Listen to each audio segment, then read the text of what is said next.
Hello everyone, welcome back into this channel, and in this video I would like to show you the way how to open RAR or RAR files on iPhone.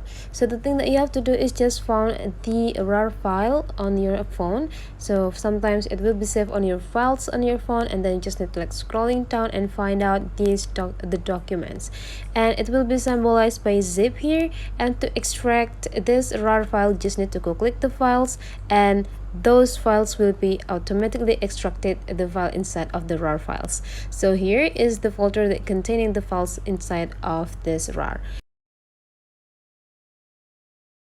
So exporting the RAR files is quite simple. Hopefully this tutorial today is useful for you guys. So don't forget to leave some comment, like and subscribe into this channel, and don't forget to turn on the notification so that you can discover more about tutorial on your phone.